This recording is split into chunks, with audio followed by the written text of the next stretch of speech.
MouseWorks fans, and welcome to another edition, finally, of MouseWorks news and modeling news around the world.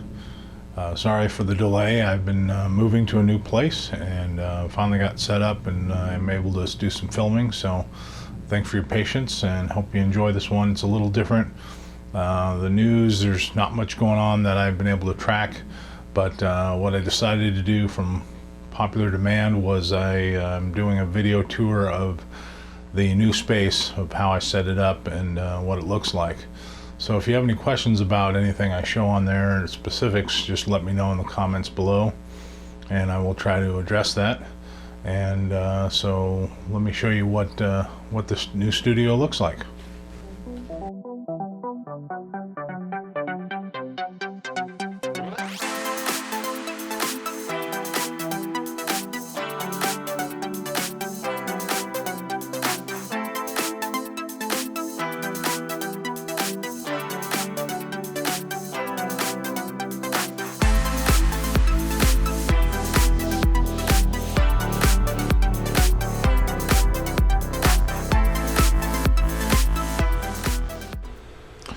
Okay folks, this is a tour of my new modeling space, and it's in a pretty small area, so I'm going to show you what I've got in this little very small room. So let's go on a tour here.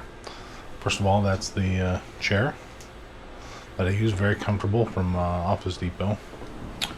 And over here is my spray booth, and I've got a light up above, and then some lights on the side here that turn on and off. So depending on what I need. Got my airbrushes on a stand there. Got plenty of different airbrushes. I've got this is actually a artist table, and there's a little place for all the other airbrushes and stuff. Little drawer there. And tool chest with all kinds of little goodies there. Tools and all like that. Alright, and then back here I've got a little organizer with some of the paints that I use all the time. Okay, coming over here, these are all my thinners. Basically, I've got every conceivable thinner on the market. I've got the Tamiya lacquer, I got their cleaner, I've got their regular stuff. One is a dump, one is for filling. Water. I've got lacquer thinner, hard stuff. I've got VMS. I've got real colors from AK, and some of the other paints that I've been using. Got these anti-static cleaning towels, which are really handy. They are made, I believe, by Scotch-Brite. Yeah, there's a package of the square ones. So those are good for wiping down your model. Let's see what else. This table here goes into a glass table, which you should have seen when I showed the stuff on the photographs. Oh, clunk. And let's see here. I've got one cutting mat on this side here, and some Tamiya painting stands, my Wi-Fi, and a whole bunch of different tools here. I've got one of my monitors here. That's how I do the video stuff. Stuffed in the corner. Got a Dremel stylus moto tool, which is not made anymore, unfortunately. It's one of the best things ever made. Pencils. This is my scrapyard of plastic tubing and metal tubing. A box of different pliers and cutters. Jar of Q-tips. You got to keep them in something, because otherwise they'll just get too fuzzy if they're left out. The air will just screw them up, the moisture. All kinds of sharp little objects here, cutters and scissors there. Okay, then coming back on here, I got for toothpicks, I got a little dispenser, which is quite handy. My handy dandy Despide cutters, super cutters. They're like the God Hands ones. Super glue accelerator. This is my main area here. It's a slab of glass with some paper towels on it. My readers, which are extremely important. this day and age. Back there I've got a glass dish which actually has a heater underneath it that heats coffee, and I turn that on when I do my decals. Keeps the water warm so I can do, I'm doing a real long decal session. And my tapes, tape dispenser there, some more brushes and goodies, all kinds of glue. This I found at an art store. This is a little small drawer system for all the thin tools I have, and my track alignment tool, lighter, my optivisor, which I don't use as much now that I have the readers, all my Dremel tool bits, and some more glues there.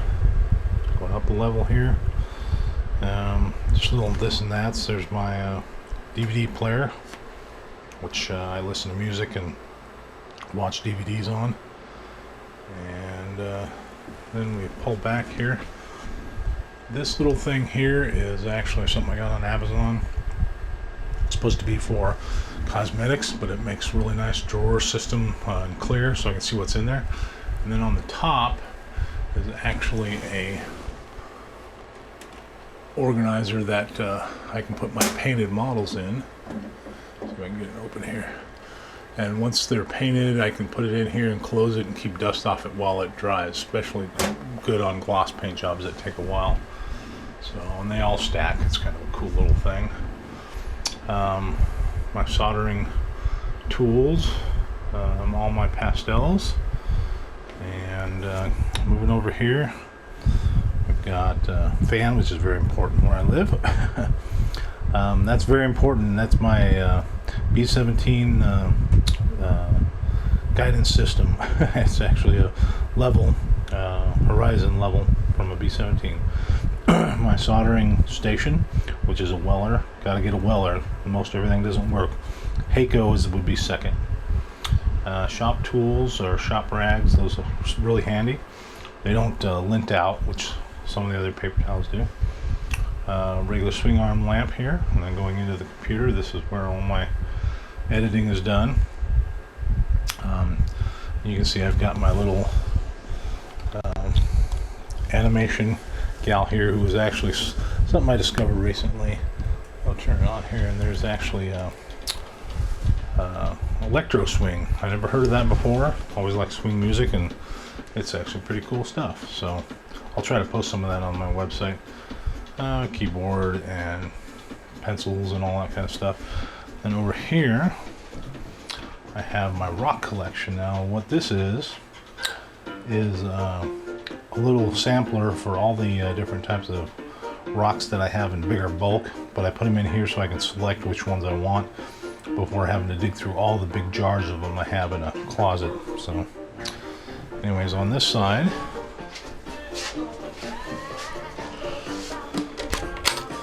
is my AK case of Arab Real colors, which is really cool, really handy stuff. So good paints once you learn how to use them. And then that's all my weathering materials in there. My oil paints and pigments are all in that other case there. So, and that's about it. Any questions, any comments? Said you'll be seeing a lot of this stuff in the videos to come. And I almost forgot, the great thing about this table that I got from Office Depot is that on the bottom there's actually a rail that goes all the way around it. That's for books. So you can kind of see it there. We're underneath it here. But anyways, I use that for all my extra stuff. My tester's paints, wire bins, cutter bins, all kinds of little trays that I have that would be on the tabletop are now underneath and really easy to access. Don't even have to move to get them. And under that, under the shelf, is all my paints. There's all my brass tubing selection and some miscellaneous stuff. More Tamiya paint and some sanding stuff. So there you go.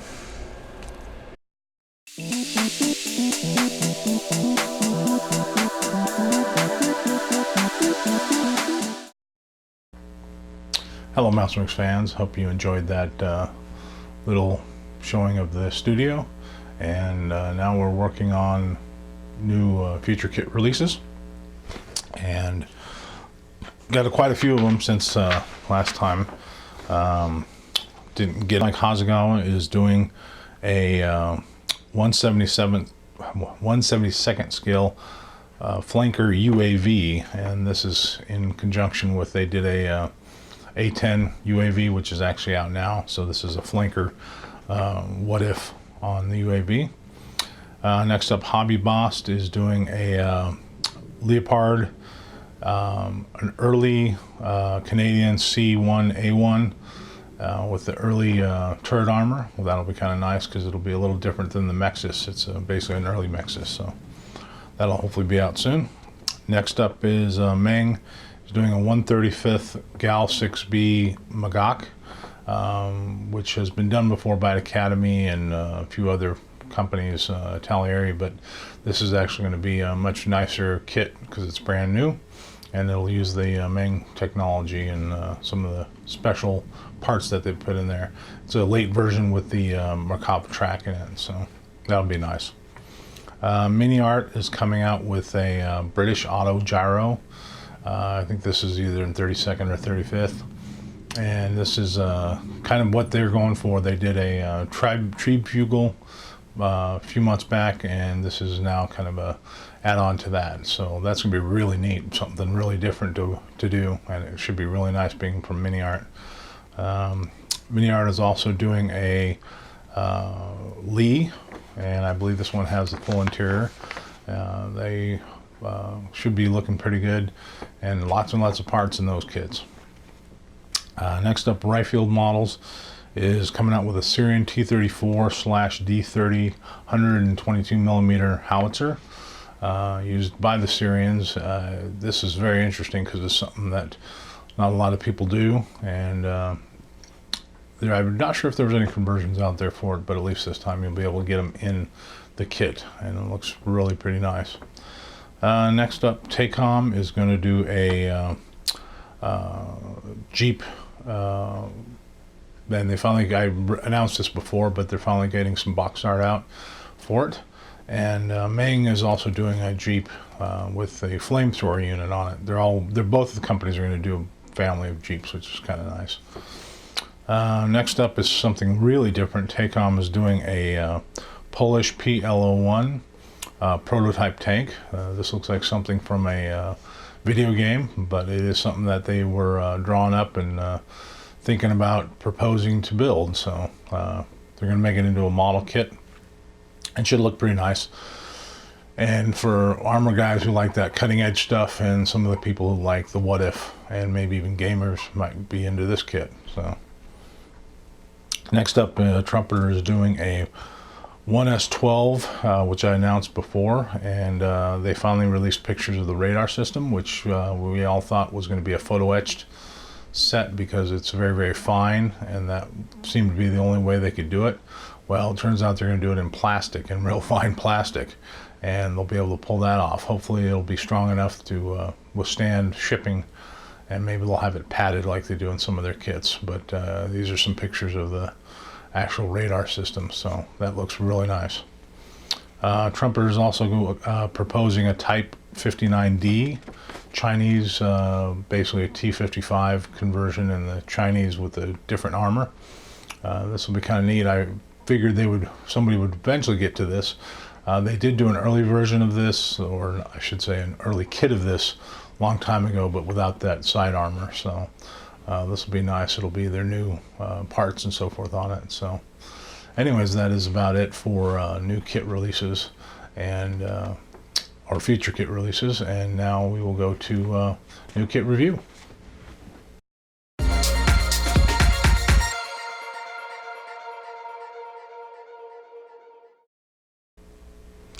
Alrighty, time for a new kit review, and for this week we're doing the Hobby Boss Russian Yak 28P Firebar. This was available in resin a few years back, but of course it was resin, had its limitations. So now it's out in plastic. This one's been kind of hard to get. Not sure exactly why they're not distributing it like their other kits, but anyways, it was one I've always wanted, and ever since I saw it at a model contest built up out of resin. So let's see, the side just shows some pictures of the CAD image of the aircraft itself, and then there's the aircraft side profile with some missiles. So alrighty, okay, so let's open the box and see what's in there. Alrighty, first part's up here. Looks like it's the engine nacelles and the wing pieces, and looks very nice with the fine recessed panel lines. I mean, like really recessed panel lines, fine recessed panel lines. And some of the rivet detail and so forth. What's interesting about this is it looks like the piece is warped, but it actually is a stepped slide molding kind of system here. And even the winglet at the end here has a little kick up. Again, it looks like warpage, but you can see this little pin that keeps it up from warping down. That's all to get this special wing shape here and get all the detail on this piece here instead of making that separate. Ingenious molding. I mean, just the way they engineered everything is just brilliant. Probably one reason no company has attempted this before is because that wing is really, really strange with the washout system that it has on it. So anyways, that's the wing piece there. We'll have to see how it fits together, of course. Next up is the fuselage, and all one piece on the side of the fuselage, which is nice because then you won't have a break in the middle and have to worry about alignment issues or anything. Super fine detail, some rivet detail here on the cockpit area, and then it's got here's some of the back seat ejection rails, and then the actual instrument panels there, which look pretty nice in the interior. Being 1/48 scale, there's not a lot of detail to be seen, but there's what is there is very nice. Looks really, really good. Okay, next up, some of the nacelles for the engines, and no cutaways, looks like. I mean, you can see some of this really fine detail, like this needle end here. I mean, that's super, super sharp, and they molded it completely and without any errors, which is really nice. And then the engine compression cones there. And then looks like there's some wheel well detail here and here, which looks nice and deep and nice in scale, so that's good. Okay, next up is looks like this has got a just a bunch of everything. Wheel well doors, some of the engine interior pieces in the rear cone. Some slide molded little intakes here, which is kind of cool. Hopefully I'll get that on the close-ups.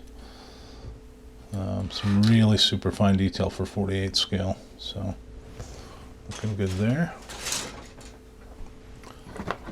Next up we've got the tail, and really fine detail on that. That's going to be real fun to do some of the metal work on, and some of the washes and things like that. And there's some pitot tube pieces there, and yeah, that looks good. Next up, there's two of these. This is the wheels and the engine turkey feather, so to speak, right around here. Really nice detailed. I mean, on the edge here, all that detail, similar to a MiG-21 engine rear end there, and then the front of the engine there, and then the seat looks pretty nice. I mean, there are 48 scale K, I believe it's K-47s ejection seat and out there, but this one will actually look pretty good out of the box. So next up is the weapons, which didn't give you much, but I don't think this thing was made to carry much of except specific ones. This is kind of similar to a Sidewinder, and this is similar to a Sparrow, I guess you could call it, the Russian version of that. And then the all the launch pieces there. And there's 2 of those. Next up is the glass.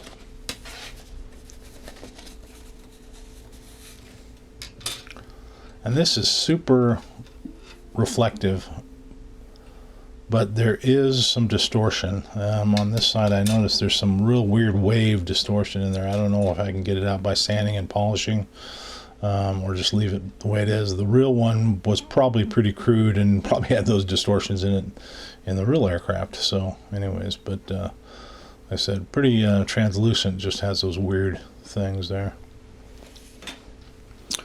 And then we've got some decals here, which show the Russian stars and then the single marking for the 01.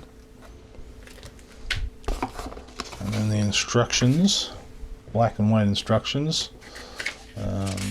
Nothing real special. They show the parts breakdown here. They do darken some of these parts to show a little better detail which parts you put in and which are already in there. There's 2 seats in there. A lot of detail in the seats. Landing gear detail and some of the fuselage. I like the fact that there's, I mean, the kit doesn't have a lot of parts, but still they made it very sparse on each step, so it's easy to follow. And more on the fuselage, putting the canopy on. They show the canopy closed. Apparently it can slide open on the real thing. I've seen some people build these, the resin one with the canopy all the way back. But it'll be interesting to see how that fits. And then some of this rear system here. Actually, those might be rear guns. I thought they're pitot tubes, but they could be rear guns of some sort. And that does have a clamshell for the parachute and the parabrake. That opens, has a little interior in there, which is kind of neat. Engine detail and some of the weapons systems there. Wings, real simple 2-piece. Air brake or flaps there, which are positionable. And then the engine pod, we'll have to see how that fits on there. That'll be kind of tricky area there. And then putting the tail on, which has kind of a almost a half T-tail there. And then the full aircraft, putting the wings onto the aircraft itself. Instructions look pretty clean, pretty good. We have a color sheet here, and that looks pretty nice. They don't show all the difference in the different metal panels, but it would be fun to do that. Make it look like the real thing with tarnished panels. Weapons do have some decals for them, so that's really nice. And then the color callouts here has all the Mr. Hobby, Vallejo, Model Master, Tamiya, Humbrol, Hobby, and Mr. Hobby. They start over again, but what's interesting, they still have the Model Master colors there on that, which some of them you might be able not to get anymore. So anyways, that is the review of that. I'll show some close-ups of that. Kit looks really pretty fine and nice. We'll just have to see how it fits. So stay tuned and for our next episode next week, and we'll have hopefully that AH-1Z Cobra.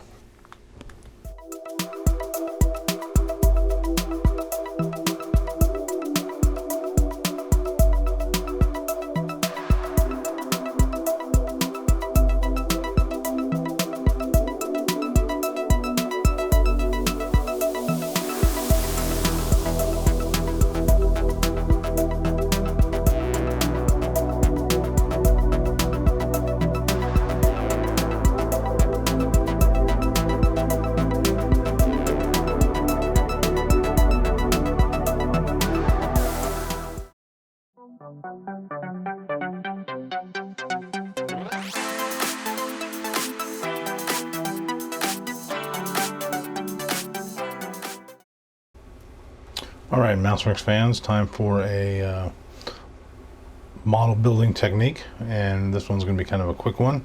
Basically, it's for you car guys and maybe some large aircraft guys. Basically, it's making hose for different types of ducting And basically what I've done is I've taken this piece of brass tubing and I've just wrapped some wire around it to make a spring, and then loosen the spring a little bit so it looks actually like a spring, or you can use the actual spring itself.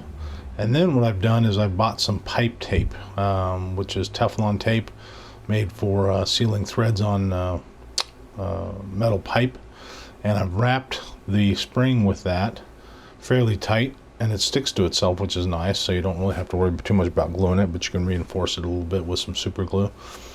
And then basically that's what you come up with. You don't even have to paint it if it's a white ducting material. So anyways, that's and the tighter you pull it, the more ripples you'll have in here. You can do it any shape you want or any size you want. So like I said, that's a quick one, but that's new model building techniques.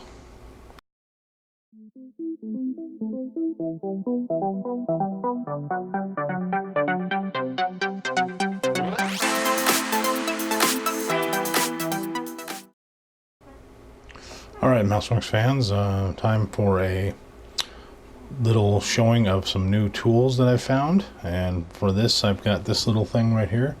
Not sure if I've done this before on one of my videos. If I have, sorry about that.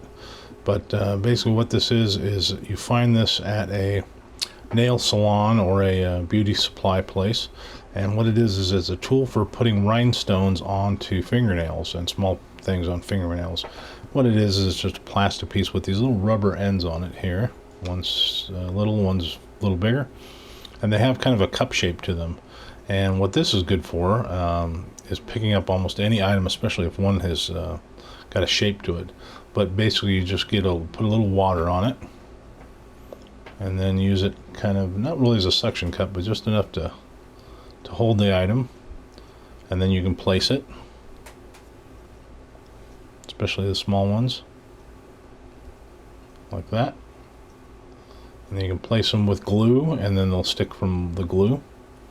But actually it's a pretty handy little tool. So also if you use a lot of MB lenses or anything that's round plastic or half round plastic, works great for that, and it only costs like $3. So there you go. And as always, I appreciate you watching, and appreciate the support.